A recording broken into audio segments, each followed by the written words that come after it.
ಆಂಗ್ಲರ ಗುಂಪು ಮತ್ತೊಮ್ಮೆ ಬಲವಾದ ಸೈನ್ಯದೊಂದಿಗೆ ಕಿತ್ತೂರು ಕೋಟೆಯನ್ನು ಮುತ್ತಿಗೆ ಹಾಕಲು ಹೊಂಚು ಹಾಕಿ ಕುಳಿತಿದ್ದಾರೆ. ಕಾರಣ ಸಮಸ್ತ ಪ್ರಜಾಕೋಟೆಗೆ ಯುದ್ಧದ ಭೀತಿಯನ್ನು ಸಿದ್ಧರಾಗಲು ತಿಳಿಸಿ. ತಾಯಿಯವರೇ, ಹಿಂದಿನ ಯುದ್ಧದಲ್ಲಿ ಗೆದ್ದು ನಮ್ಮ ಸೇನಾಪಡೆಯು ಮನಬಲವಿಮ್ಮಡಿಯಾಗಿದೆ. ಈಗೇನಾದರೂ ಬಿಡಿಸಲು ಯುದ್ಧ ಮಾಡಲು ಬಂದರೆ ತೋಕರಿಗೆ ಬಂದ ಪರಿಸ್ಥಿತಿಯು ಚಾಂಪಿಯನ್ ಸಾಹೇಬನಿಗೆ ಬರ್ತದೆ, ಸತ್ಯ. ತಾಯಿಯವರೇ, ಯುದ್ಧ ಮಾಡಲು ಬೇಕೆಂಬುದು ಹಠವಿದ್ದರೆ ಇದು ಹಠದ ಮಾತಲ್ಲ ಗುರುದೇವ, ಇದು ಕಿತ್ತೂರು ಸ್ವಾಭಿಮಾನದ ಮಾತು, ಕನ್ನಡ ನಾಡಿನ ಒಡಲಾಳದ ಮಾತು, ಸಮಸ್ತ ಪ್ರಜಾಕೋಟೆಗೆ ಒಡಲಾದ ಮಾತು. ಗುರುದೇವ ರಾಯ, ಊದಿಸು ರಣಕಹಳೆಯನ್ನು, ಬಾರಿಸು ರಣಬೇರಿಯನ್ನು, ಯುದ್ಧಕ್ಕೆ ಸರ್ವ ರೀತಿಯಿಂದಾಗಿ ಸಿದ್ಧರಾಗಿ ಎಂದು ತಿಳಿಸಿ. ಆ ಆಂಗ್ಲರನ್ನು ಭಾರತದಿಂದ ಕತ್ತು ಹಿಡಿದು ಹೊರ ಹಾಕುವುದೇ ಈ ಚಂದವಳ ಗುರಿ. ಅಪ್ಪಣೆ ತಾಯಿ. ಹೊಂಚು ಹಾಕಿ ಸಂಚು ಮಾಡಿ ನಮ್ಮ ರಾಜ್ಯವನ್ನು ಕಬಳಿಸಿ ಬಂದ ಆ ಆಂಗ್ಲರನ್ನು ಸಜ್ಜಿಡಿದು ದಿಗ್ವಿಜಯನ ಗಳಿಸಿ ಬರುತ್ತೇನೆ. ದುಡುಕಿ ಅಡಿಯಿಡುವ ಮುನ್ನ ಇನ್ನಷ್ಟು ವಿಚಾರ ಮಾಡುವುದು ಒಳ್ಳೆಯದು. ರಕ್ತಪಾತದಿಂದ ಸಿಗುವ ಸುಖವು ಕ್ಷಣಕಾಲ ಮಾತ್ರ, ಅದು ಕರಾಳ ಇತಿಹಾಸವಾಗಬಹುದು. ಸೂರ್ಯ ಚಂದ್ರ ಇರುವ ಪರ್ಯಂತ ನೋಡು. ಕ್ಷಣಕಾಲ ಉರಿದ ಬೂದಿ ಹಾಗೂ ಮುಂಚಿನ ಬೆಳಕು ಶಾಶ್ವತ. ಚಂದ್ರನಿಗಿಂತ ಎಷ್ಟು ಕಾಲ ಪ್ರಕಾರವಾಗಬಹುದು.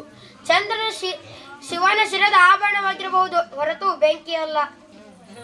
ಅಂದರೇನು ಗುರುದೇವ, ನಮ್ಮ ನಾಡಿನಲ್ಲೇ ನಾವೇ ಪರಕೀಯರಂತೆ ಬಾಳಬೇಕೆಂದು ಆ ನಿಮ್ಮ ಗುರುಸಿದ್ದೇಶ್ವರ ಆಜ್ಞೆಯಂತೆ ತಂದೆ. ಕಾಲಗರ್ಭದಲ್ಲಿ ಏನಿದೆ ಯಾರಿಗೆ ಗೊತ್ತು ಮಗಳೇ. ಆದರೆ ನಮ್ಮ ಶಕ್ತಿಯನ್ನು ತಿಳಿದ ವೈರಿ ಬಲವನ್ನು ಅಳೆದು, ಸಮಯ ಸಂದರ್ಭಗಳನ್ನು ಸೂಕ್ಷ್ಮತೆಯನ್ನು ಅಳೆದು ವರ್ತಿಸಬೇಕು ವಿನಃ ರಕ್ತಕ್ಕಾಗಿ ರಕ್ತ ಹರಿಸಿದರೆ ವ್ಯರ್ಥ ಹಾನಿ ಹೊರತು ಕಷ್ಟ ತಪ್ಪಿದ್ದಲ್ಲ. ಎಷ್ಟೇ ಕಷ್ಟ ಬಂದರೂ ಚಿಂತೆ ಇಲ್ಲ.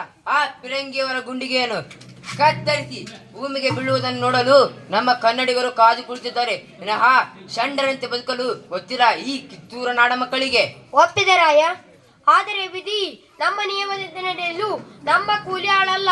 ರಕ್ತಕ್ಕಾಗಿ ರಕ್ತ ಹರಿಸಿದರೆ ವ್ಯರ್ಥ ಹಾನಿ ಹೊರತು ಕಷ್ಟ ತಪ್ಪಿದ್ದಲ್ಲ. ಅವ್ವ, ಚನ್ನಬಸವ ಬರ್ತಿದ್ದಾನೆ. ಗುರುದೇವ, ತಾಯಿಯಾದವಳು ತಮ್ಮ ಮಕ್ಕಳನ್ನು ಬಲಿಕೊಟ್ಟು ತಮ್ಮ ಸುಖವನ್ನು ಬಯಸಿದರೆ ಅದು ಪಾಪವಲ್ಲವೇ ಗುರುದೇವ? ಮಗಳೇ, ಇದು ಪಾಪ ಪುಣ್ಯದ ಪ್ರಶ್ನೆಯಲ್ಲ. ಆ ಗುರು ಸಿದ್ದೇಶ್ವರ ಪರೀಕ್ಷಿಸುವ ಕಾಲ ಬಂದಿದೆ.